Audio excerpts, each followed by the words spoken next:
Olá, começa agora mais um Saber Direito Profissão. E nesta semana a gente teve um curso sobre Direito Econômico.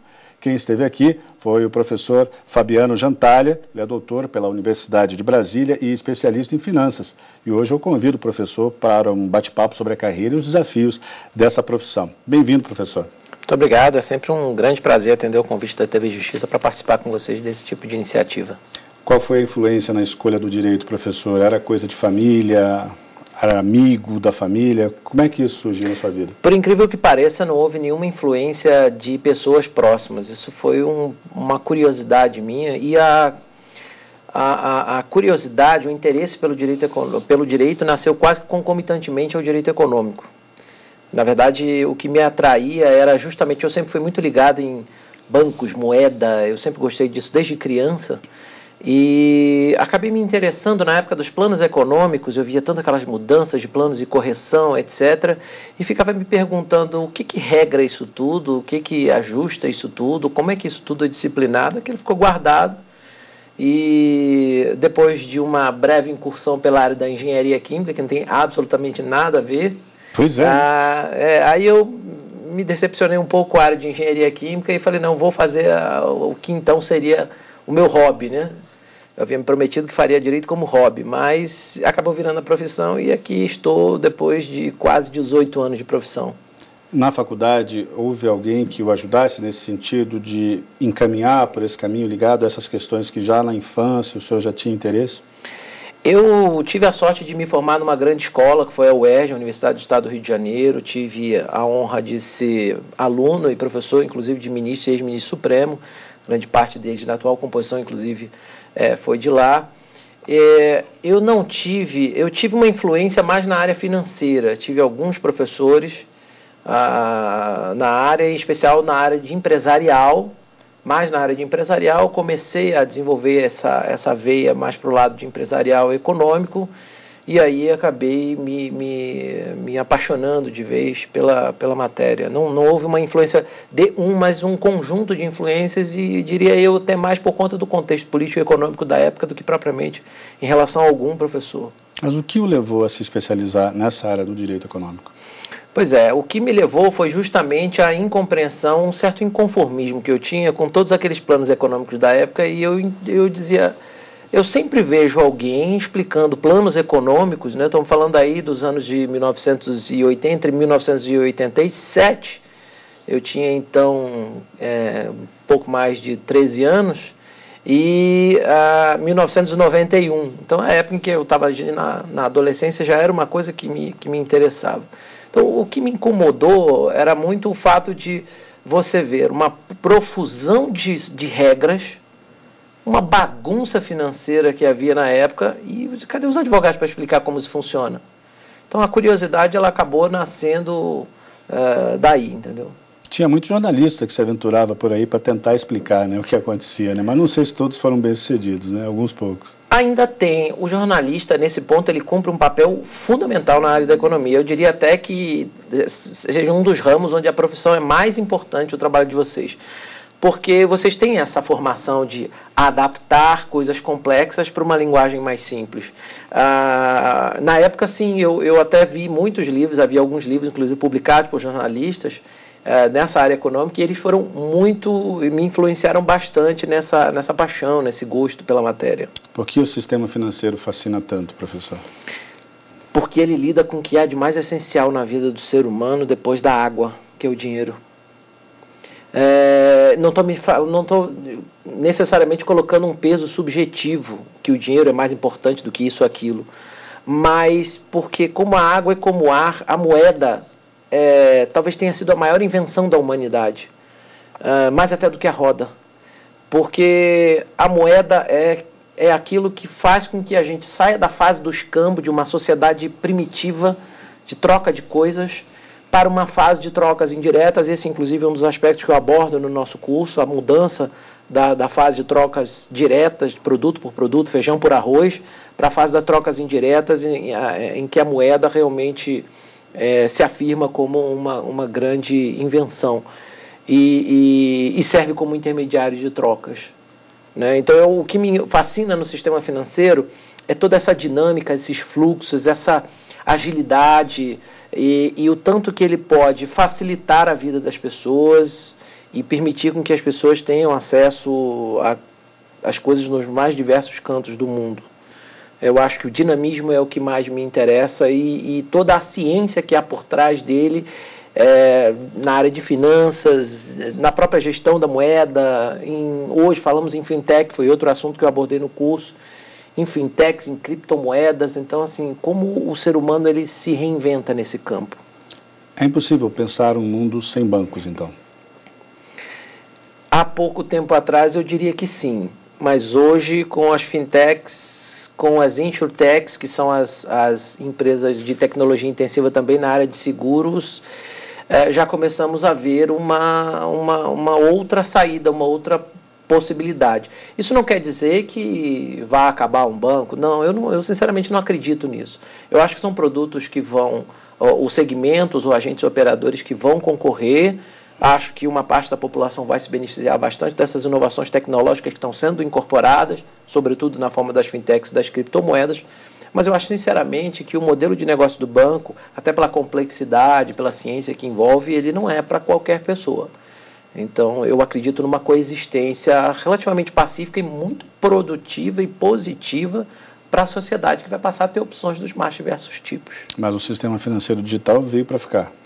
Veio para ficar, é algo atual e com uma facilidade, turbinado, digo eu, por uma grande facilidade que as novas gerações têm de lidar com a tecnologia. Perceba, há 20, 30 anos atrás havia uma dificuldade muito grande das pessoas em ter acesso à tecnologia, ninguém sabia mexer em computador. Hoje você saca o seu celular, faz quase tudo com o seu celular e, portanto, nesse sentido, o trabalho de uma fintech ou mesmo de um banco, porque o sistema financeiro no digital não se esgota na fintech, tem todo um conjunto que eu abordo do sistema de pagamentos brasileiro, numa das aulas do curso, tem todo um conjunto de questões aí por trás, né? Então, acho que hoje a facilidade com que as pessoas lidam com tecnologia faz com que a inovação seja absorvida de uma forma mais rápida, mais fácil, e com isso todos saem ganhando. Se o senhor pudesse definir de uma maneira simples e objetiva o que é uma criptomoeda? Uma criptomoeda na verdade, em primeiro lugar, para nós no Brasil, ela não é moeda. Uma criptomoeda, ela é um meio de pagamento, é uma forma de pagamento concebida a partir de estruturas de programação. As tecnologias de programação, a mais conhecida delas é o blockchain, né? A cadeia de registros que vão acabar permitindo a validação e o reconhecimento daquilo ali.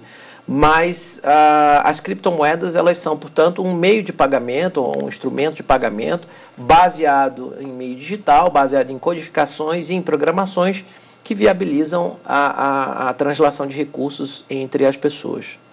Como é que a docência surgiu como opção para o senhor? Aí sim, voltamos para a questão anterior que você colocou, o verdadeiro fascínio que eu tinha, e faço questão de deixar o registro do nome do professor. Era um professor que eu tive, se chamava Elcio Assunção. Ele foi um professor que eu tive de processo civil na Faculdade de Direito da UERJ. O professor Elcio, talvez não saiba, eu espero que ele esteja assistindo o programa, quem sabe, mas ele foi a grande influência que eu tive. E ao vê-lo, ao ouvir a aula dele, ao assistir às aulas dele, eu fiquei absolutamente fascinado. Como podia um ser humano explicar de uma forma tão fácil alguma coisa? Então, a didática, a precisão, era uma pessoa que tinha uma capacidade de começar e terminar uma frase, porque, veja, a gente está falando alguma coisa, de repente alguém a gente acaba falando, interrompendo naturalmente, no sentido mais coloquial, numa fala mais coloquial. Mas ele tinha uma rara capacidade de eloquência, de exposição lógica das ideias, e eu ficava literalmente fascinado vendo ele, as aulas dele. Depois eu tive um outro professor também que me influenciou bastante, o professor Marcos Alcino de Azevedo Torres, hoje é desembargador no Tribunal de Justiça do Estado do Rio de Janeiro. Um outro professor que também, pela sua capacidade de gerir aquele grupo de pessoas semi-rebeldes que às vezes a gente tem numa sala de aula, acabaram realmente, ele acabou me influenciando bastante. Eu acho que foram dois professores que tem uma grande contribuição na minha paixão pela docência e foi um desafio que eu abracei. Abracei com um objetivo, o mesmo objetivo que me fez apaixonar por essas aulas, que era, eu me propus a seguinte missão: explicar, descomplicar, aliás, e tentar passar para as pessoas a mensagem de uma forma bastante clara, uma mensagem que talvez, sobretudo no meu campo, do direito econômico, costuma ser às vezes um pouco cifrado. Então eu acho que o professor é um descomplicador, ele é um catalisador de aprendizagem, não de conhecimento, de aprendizagem. O senhor também foi procurador do Banco Central, advogou para a Caixa Econômica. O serviço público ainda é uma opção para quem estuda direito? Sim, sem dúvida é uma opção muito atrativa, inclusive em termos de remuneração. Hoje a média da remuneração, por exemplo, um procurador do Banco Central, o salário inicial hoje de um procurador do Banco Central deve estar aí contando com honorários, que agora recebe honorários, deve estar em torno da faixa de uns 18 mil, 19 mil reais, um salário bastante significativo. Mas tem suas amarras, como qualquer coisa do serviço público, princípio da legalidade, etc., com todas aquelas dificuldades de gestão. Mas é uma carreira atrativa. Agora, o que eu sempre digo, entrar no serviço público, a pessoa tem que ter vocação, não pode entrar só pela questão do salário. O efeito salário, e eu costumo falar sempre isso para os meus alunos, o efeito salário passa em 6 meses. Você já trocou de carro, já trocou de apartamento, já trocou de relógio, já trocou de celular, já se endividou, e aí aquele salário já não é suficiente, você já vai querer outro. Então, acho que tem que basear na questão da vocação. A Caixa Econômica também foi uma experiência muito rica. E ser um advogado da Caixa, eu acho que tem muitos atrativos, da Caixa, do Banco do Brasil, enfim, de outros bancos públicos, Banrisul também. Eu acho que são figuras, são instituições interessantes, porque você tem, de um lado, as vantagens do serviço público, mas de outro, você tem um pouco mais de flexibilidade, fruto de estarmos dentro de uma sociedade de economia mista ou empresa pública, portanto, regida pelo regime de direito privado. Aí você acaba arbitrando bem nas duas pontas. Para encerrar rapidamente, professor, onde se deve buscar uma formação para ter uma carreira mais ou menos parecida com a sua? Bom, em primeiro lugar, interdisciplinariedade. Não fique só na faculdade, não fique só nos livros de direito, não fique só nos manuais. Eu acho que um bom advogado na área do direito econômico tem que entender de finanças, tem que ter noções básicas de macro e microeconomia. Tá certo, então, professor, a gente vai continuar esse papo, mas antes vamos fazer um pequeno intervalo, a gente volta daqui a pouquinho com o Saber Direito Profissão. Até já.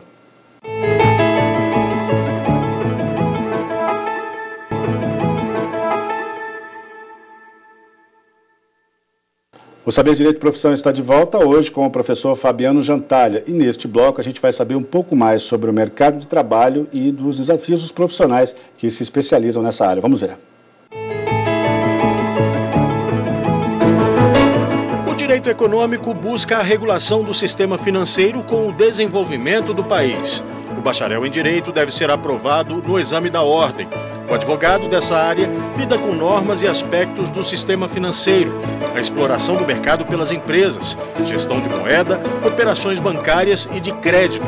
O profissional tem espaço em empresas, órgãos do governo, escritórios de advocacia e em faculdades de direito. O salário inicial está em torno de R$3 mil. Estamos de volta hoje com o professor de Direito Econômico Fabiano Jantalha e neste bloco vamos falar um pouquinho mais sobre mercado de trabalho e dos desafios dos profissionais que se especializam nessa área. Professor, nós fizemos uma enquete no nosso perfil do Twitter e a pergunta foi sobre a confiança das pessoas nas moedas digitais. 79% das pessoas disseram que não confiam nas moedas digitais e apenas 21% disseram que sim, confiam nas moedas digitais. Como é que o senhor analisa esse resultado aí da enquete? Acho que ele é natural. E vou lhe dizer que esse percentual, por oposição de 21% de confiança, eu ainda considero bastante alto. Veja, as criptomoedas, né, ou moedas digitais, elas têm... A primeira criptomoeda que a gente conhece foi ali na faixa...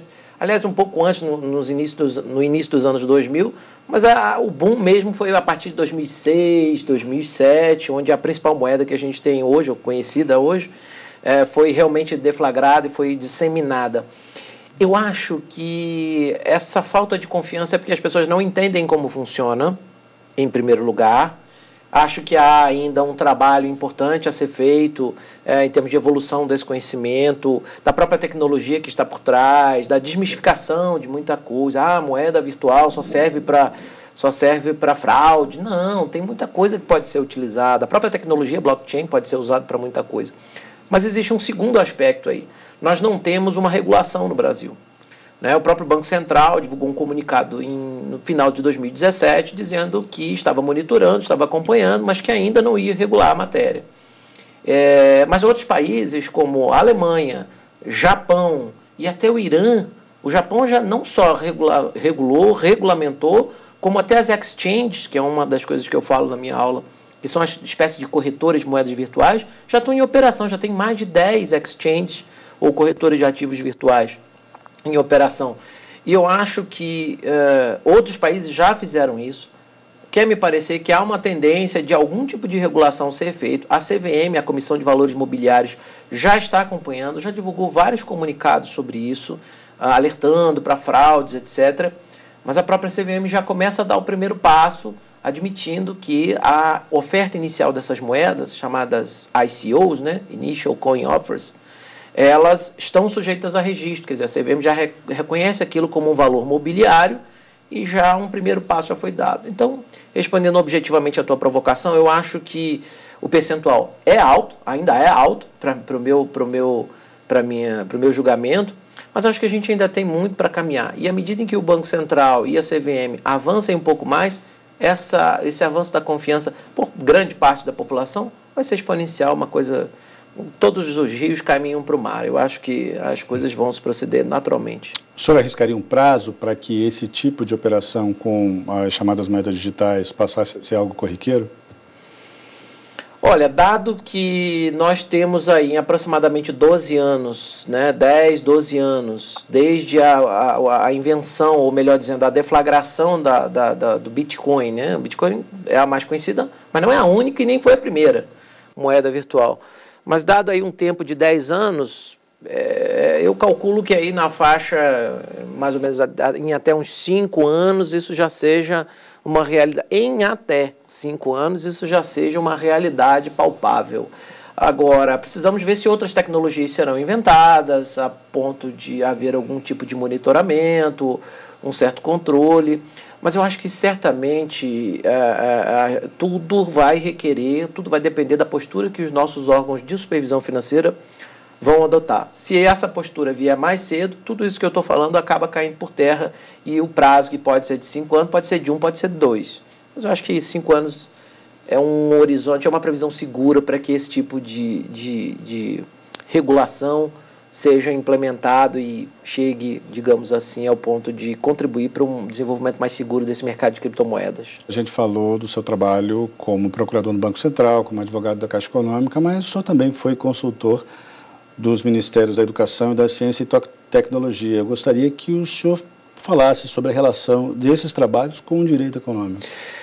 Tanto em um quanto em outro, eu fui convidado a participar por conta da minha especialidade na área de regulação. Para que as pessoas possam entender, para que os profissionais, os estudantes possam entender, o direito econômico ele tem várias vertentes, Tem várias áreas de atuação, concorrência, direito minerário, sistema financeiro, mas tem uma teoria que permeia todos esses ramos, que é o chamado direito da regulação, que é uma matéria que constitui uma das grandes especialidades minhas. Ao lado do sistema financeiro, a regulação de modo geral. Então, eu transito bem pelo direito regulatório de todas as agências, justamente porque me predispus a estudar isso. Então, a atuação nesses ministérios ela se deveu exclusivamente em razão dessa minha expertise no direito da regulação. E é como eu costumo sempre dizer, o direito econômico, você não precisa necessariamente fazer equações integrais e derivadas para você poder advogar, não. Eu até hoje não fiz, em 18 anos de profissão não fiz. Mas eu acho que você precisa ter a noção de como funcionam as coisas e a partir daí você consegue prestar serviços profissionalmente. No Ministério da Educação, eu atuei muito na área de regulação da educação superior, dei treinamento, dei consultoria como consultor adjunto que fui, para as áreas técnicas, para uma secretaria, que é a Secretaria de Regulação da Educação Superior, que trabalha com isso.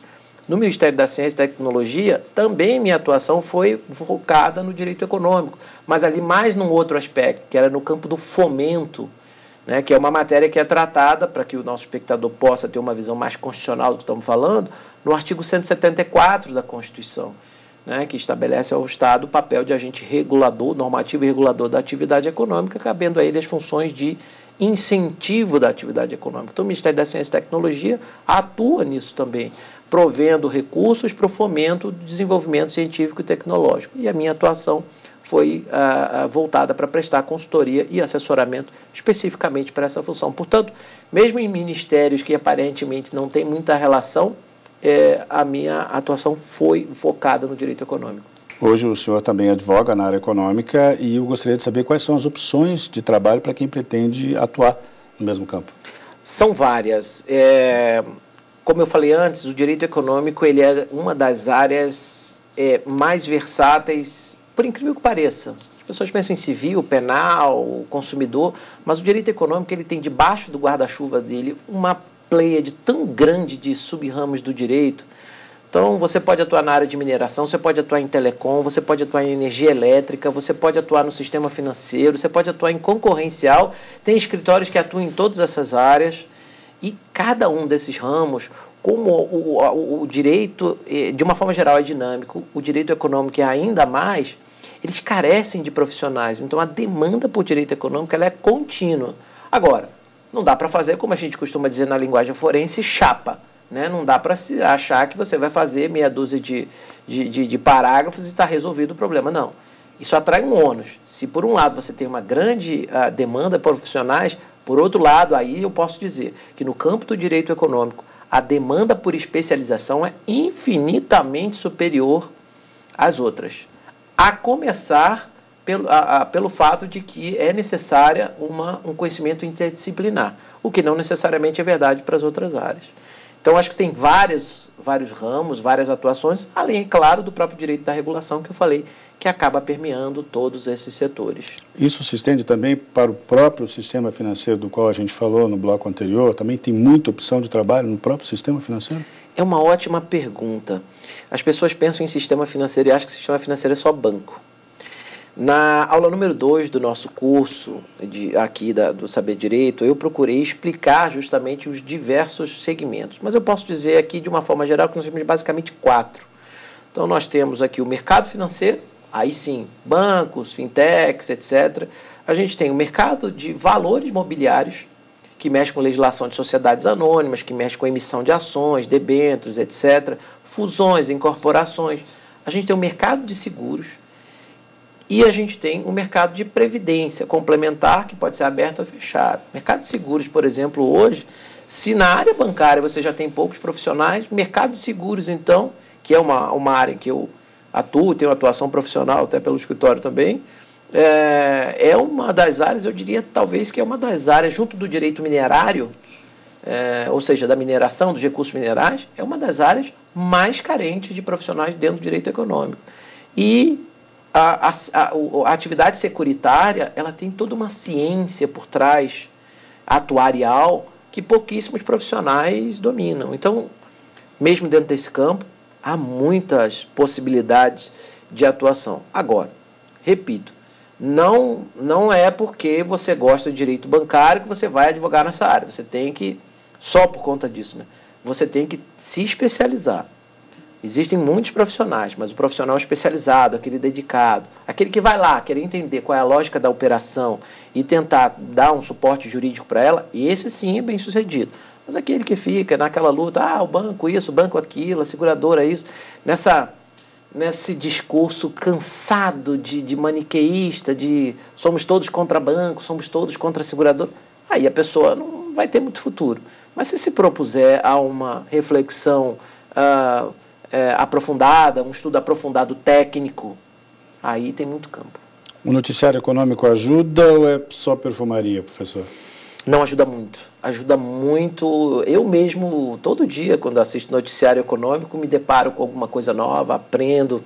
Eu acho que é uma virtude que a gente precisa se forçar a ter. Até é engraçado falar em virtude que você se força a ter, mas eu acho que o profissional ele tem que ter essa capacidade e a humildade de estar aprendendo sempre. Então, o noticiário econômico, os profissionais da área de comunicação, vocês jornalistas, como eu já disse antes, vocês têm essa rara capacidade de traduzir coisas complexas para uma linguagem mais simples. E o noticiário econômico é uma das vertentes do jornalismo que mais me fascina, justamente porque lida de uma das matérias mais difíceis e mais complexas. Olha, professor, eu queria agradecer pelo seu tempo. O nosso aqui terminou, infelizmente. Muito obrigado pela entrevista. De nada, é um grande prazer estar aqui. Muito obrigado pelo convite mais uma vez. A entrevista com o professor Fabiano Jantalha termina por aqui, mas você pode revê-la no nosso site tvjustiça.jus.br e também no nosso novo canal no YouTube, TV Justiça Oficial. Muito obrigado pela companhia e até a próxima.